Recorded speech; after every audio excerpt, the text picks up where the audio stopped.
હત્યા કેસમાં સુરત પોલીસની મદદથી ગુનાનો ભેદ ઉકેલાયો છે। ગુજરાત તથા ઓડિશા પોલીસના કોઓર્ડિનેશનના આધારે અતિ ગંભીર ગેંગરેપના બ્લાઇન્ડ કેસને ડિટેક્ટ કરવામાં સફળતા મળી અને એ પણ એક ટ્રેલરની ચિઠ્ઠીના કારણે। સમગ્ર બનાવની વાત કરીએ તો ઓડિશાના ભુવનેશ્વર કટક વિસ્તારમાં કથજોડી નદીના કિનારા પાસેથી મૃત હાલતમાં અજાણી મહિલાનો મૃતદેહ મળ્યો। આ મૃતદેહ પરના નિશાનના આધારે મહિલા સાથે ગેંગરેપ કરી હત્યા કરી હોવાનું સામે આવ્યું, જેના આધારે પોલીસ દ્વારા ગુનો દાખલ કરી અને તપાસ થઈ। મહિલાના હાથ ઉપર ટેટૂના આધારે તપાસ કરતા કોઈ સફળતા ન મળી। આ દરમિયાન પોલીસને ઘટના સ્થળેથી લોહીના નિશાનવાળું એક પેન્ટ મળી આવ્યું, જેના પર ટેલરની દુકાનનું નામ અને ગુજરાતી ભાષામાં પેન્ટના મેજરમેન્ટના આંકડા લખેલ કાપલી મળી આવી, જેના આધારે ઓડિશા પોલીસ સુરત પહોંચી અને સ્થાનિક પોલીસની મદદથી ટેલરની દુકાન શોધી તેના સીસીટીવીની તપાસ કરી, જેમાં કપડાં સીવડાવનારની ઓળખ કરી પોલીસે 3 આરોપીને ઝડપી પાડ્યા, જેની પૂછપરછમાં ગેંગરેપ બાદ પેન્ટ ત્યાં ફેંકી દીધાનું સામે આવ્યું। આરોપીઓ મૂળ ઓડિશાના હોવાનો ખુલાસો થયો છે। આ રીતે 2 રાજ્યની પોલીસ વચ્ચેના સમન્વયનું એક ઉત્કર્ષ ઉદાહરણ જોવા મળ્યું। પતાસુ મળ્યું। જી હા, પેટ્રોલિંગ સમયે જ પોલીસને એક લૂંટેરી દુલ્હન મળી આવી। સાબરકાંઠા પોલીસે વર્ષ 2022ના એક લૂંટેરી દુલ્હનના કેસમાં આરોપી મહિલાને પકડી છે। સાથે જ પોલીસે આ મહિલાની પૂછપરછ કરતા ઘણા કેસો ઉકેલાય તેવી શક્યતા છે। પોલીસના મતે સોશિયલ મીડિયાના માધ્યમથી આમંત્રણ આપીને લગ્ન કરી આ લૂંટેરી દુલ્હન અને તેની ગેંગ રૂપિયા લઈને ફરાર થઈ ગઈ હતી। મહેસાણાના ચંદ્રસિંહ ઝાલાને ખેડબ્રહ્માના દિગથલીથી કીરુબેન લક્ષ્મણસિંહ નામની મહિલાએ લગ્ન માટેની લાલચ આપી અને મંદિરમાં લગ્ન કરી 5 લાખથી વધારેની કિંમતી સોનાના અને ચાંદીના દાગીના લઈ ફરાર થઈ જવાની ફરિયાદ કરી હતી। ખેડબ્રહ્માના ખેરોજ પોલીસ મથકે નોંધાયેલી આ ફરિયાદમાં નાસ્તા ફરતા આરોપીની પોલીસે અટકાયત કરી।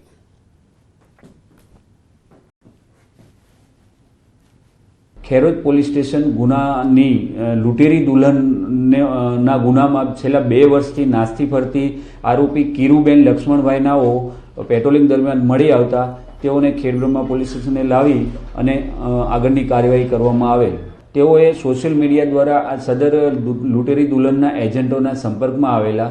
તે બાદ તેઓને સોશિયલ મીડિયા દ્વારા છોકરીઓના ફોટા મોકલવામાં આવેલા અને તેઓને મટોડા ગામે મંદિરમાં બોલાવી અને છોકરી દેખાડવામાં આવેલી હતી। આ વકફ બોર્ડના નામે દુકાનો બંધ કરાવનાર 9 શખ્સોની ધરપકડ કરાઈ। દુકાનોમાં સામાન બહાર ફેંકી અને તાળા મારી દેવાયા હતા।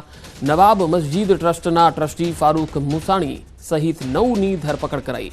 નવાબ મસ્જિદની 3 જેટલી દુકાનોના વેપારીઓની દુકાનના તાળા તોડી સામાન બહાર ફેંકી દેવામાં આવ્યો હતો। રાજકોટમાં પોલીસ કર્મીની હત્યા કરનારનું રીકન્સ્ટ્રક્શન થયું। આરોપીઓને સાથે રાખી અને રીકન્સ્ટ્રક્શન કરવામાં આવ્યું। સાક્ષી પર પણ જીવલેણ હુમલો કર્યો હતો। હુમલાના સીસીટીવી પણ સામે આવ્યા। રાજા જાડેજાએ સાગરીતો સાથે હુમલો કર્યો હતો। બેફામ રીતે બાઇક ચલાવતા પોલીસ કર્મીએ રોક્યા હતા અને ત્યારે બાઇકની ચાવી પોલીસ કોન્સ્ટેબલે લઈ લેતા આરોપીઓએ છરી વડે હુમલો કરી દીધો। આ ઈજા થતા કોન્સ્ટેબલ ત્યાંથી ભાગવા ગયા, ત્યારે તમામ આરોપી તેમની પાછળ દોડી તેને પછાડી દીધા અને છરીના બીજા 2 ઘા માર્યા અને બીજા 4 આરોપીઓએ ઢીકાપાટુનો માર મારી કોન્સ્ટેબલનું મોત નિપજાવ્યું હતું।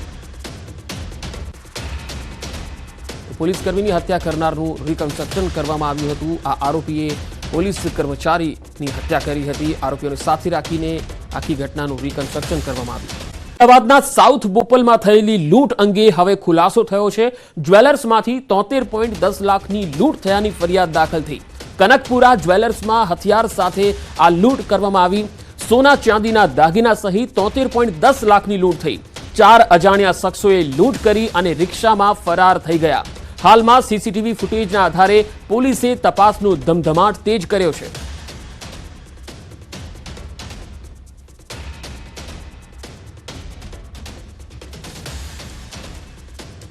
પહેલાં 4 લોકો આવ્યા બુકાની બાંધેલા, એક પછી તરત નીકળી ગયો।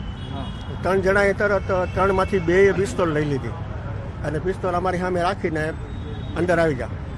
અમારી બીજી ઓફિસ છે એમાં બેસાડી દીધા મને અને સાથે ભાઈ હતા મનોજભાઈ, અમને બેને ત્યાં ઓફિસમાં બેસાડી દીધા અને એ લોકો એની પાસે એક થેલી કાઢીને ભરવા માંડ્યા।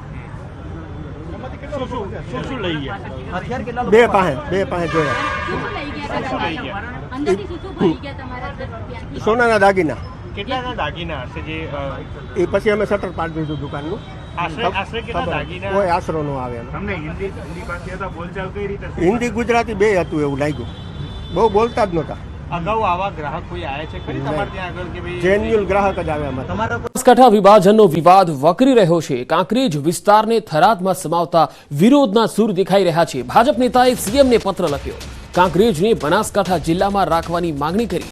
કાંકરેજ ભાજપના પીઢ નેતા અને પૂર્વ એપીએમસીના ચેરમેન અણદાભાઈ પટેલે પત્ર લખ્યો છે. મુખ્યમંત્રીને પત્ર લખી અને કાંકરેજ તાલુકાના બનાસકાંઠા જિલ્લામાં જ યથાવત રાખવામાં આવે તેવી માંગણી કરી છે.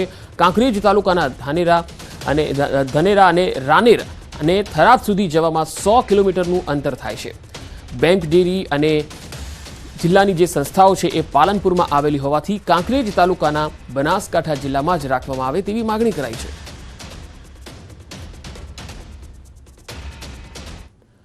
બનાસના 2 કાંઠા કરાતા હવે ચારે તરફ વિરોધનો સૂર ઉઠ્યો છે. રાજકારણ પણ ગરમાયું છે. ધાનેરા, કાંકરેજ, દિયોદર સહિતના વિસ્તારોમાં નેતાઓ અને લોકોએ વિરોધ નોંધાવ્યો. વાવ થરાદ જિલ્લામાં કાંકરેજના સમાવેશને લઈને ભારે વિરોધ છે. ગઈકાલે કાંકરેજના શિહોરીમાં બજારો સજ્જડ બંધ રહ્યા અને વિરોધ નોંધાવાયો. આજે થરા બંધનું એલાન છે, જ્યાં ધારાસભ્ય અમૃતજી ઠાકોર વિરોધ નોંધાવશે.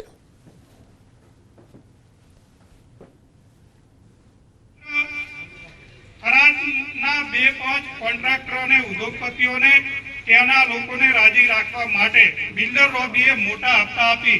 આ બિલકુલ સ્પષ્ટ મોટો નાણાકીય વ્યવહાર થયો અને નાણાકીય વ્યવહારના દ્વારા આ વિસ્તારને અન્યાય થયો છે. ત્યારે મારા મત વિસ્તાર કાંકરેજ તાલુકાને થરાદ જિલ્લામાં જે સમાવેશ કર્યો છે બાબતને હું વખોડી કાઢું છું.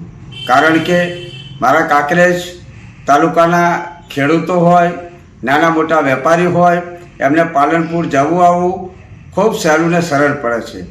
નાના મોટા ધંધા સાથે સંકળાયેલા લોકોને પણ જવું આવવું ખૂબ સહેલું ને સરળ પડે છે.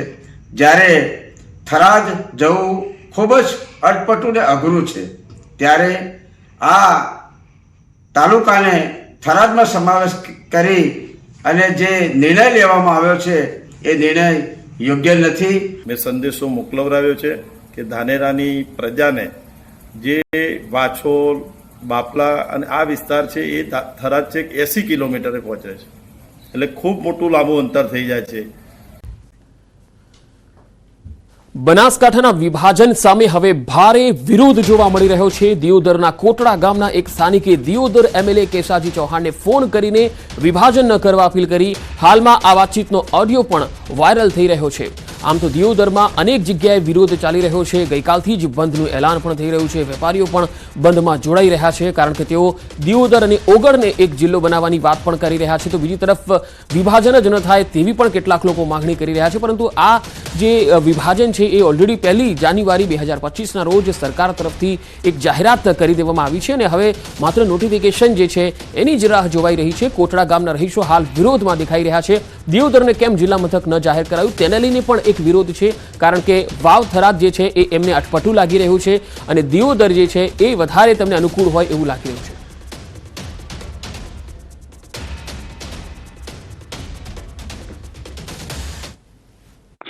જય માતાજી સાહેબ. રમેશ બોલું કોટડાથી. સાહેબ આપણે કોઈ થરાદ જિલ્લો બનાવી છે, એમાં કોઈ કહેવાનો મતલબ હવે દિયોદર ને થી 100 કિલોમીટર થરાદ થાય, બરાબર? તો દિયોદર ની પબ્લિક ને તો બધું થરાદ જવું પડે, એટલે હેરાનગતિ તો ખરી ને. અને હવે આ થરાદ જિલ્લો બનાવે એટલે હવે અમારે ગરીબ પરિસ્થિતિ વાળા માણસોને અહીંયા થરાદ જવું એટલે 100 કિલોમીટર થાય. હવે અહીંયાથી ભાડું ભાજી અને અમારે અહીંયા જવું એટલે વિચાર કરો તમે હેડો. તો આની અંદર કોઈ તમે રજૂઆત કરો, વર્તા ભાજપને વોટ કોટલાની અંદરથી હું મળવા નહીં દઉં કે હવે દિયોદરથી હવે 90 કિલોમીટર સીધા 100 કિલોમીટર અહીંયા થરાદ જવું પડે માણસને. એટલે આવો ધંધો થાય તો તમારે વિચારવું પડે સાહેબ. તમે બધા પબ્લિકના પ્રતિનિધિ છો તમે સાહેબ. અમે તમને ચૂંટીને લાયા છે, તમે કોઈક હારવા માટે લાયા છે, કોઈ અમે ખરાબ કરવા માટે નથી લાયા સાહેબ. અમે આ ગરીબ કોણ બોલો? રમેશ બોલું, દિયોદર કોટડાથી સરપંચ નો મોટો ભાઈ. પ્રકાશ સરપંચ છે ને હાલ કોટડામાં. તમે રૂબરૂ આવજો. હરુભરું ને સાહેબ, આ વાસ્તે આપણે પ્રખ્યાત રાખવી પડે, આપણે પબ્લિક ની વાત સાંભળવી પડે તમારે કે 100 કિલોમીટર દિયોદર હવે પાટણ ટુકડું પડે, પાલનપુર ટુકડું પડે. હવે થરાદ આપણે 100 ભાઈ રમેશભાઈ, તમે કાલ રૂબરૂ આવો. કાતિલ દોરીથી સાવધાન રહેજો. કાતિલ દોરીથી વડોદરાના એક વૃદ્ધનું ગળું કપાઈ ગયું. હાથીખાના પાસે ટુ વ્હીલર પર જતા બની આ ઘટના. પતંગની દોરીથી ગળું કપાતા સારવાર માટે ખસેડાયા. સારવાર દરમિયાન 8 જેટલા ટાંકા લેવા પડ્યા. પતિ પત્ની ટુ વ્હીલર પર વારસિયાથી હાથીખાના થઈને ઘરે પરત જતા રસ્તા પર પતંગનો દોરો આવી ગયો અને ગળાના ભાગે ગંભીર ઈજા થઈ હતી. હાથીખાના પાસે ટુ વ્હીલર પર જતા આ બનાવ બન્યો હતો. રસ્તા પર વાહન લઈને જતા હોય તો ખાસ ધ્યાન રાખજો, કારણ કે લોકો હવે કાતિલ દોરીની પતંગ ચગાવતા થઈ ગયા છે અને તેના કારણે જીવ જોખમમાં મુકાઈ શકે છે. જોકે આપણે જણાવી દઈએ કે ચાઇનીઝ દોરી પર પ્રતિબંધ છે, ચાઇનીઝ તુક્કલ પર પ્રતિબંધ છે. એટલે કોઈ પણ વ્યક્તિએ ઉત્તરાયણની જે ઉજવણી છે એ અત્યારથી ન કરવી જોઈએ અને જો કરે પણ છે તો સુરક્ષિત ઉજવણી કરવી જોઈએ, જેથી કોઈના જીવને જોખમ ન સર્જાય.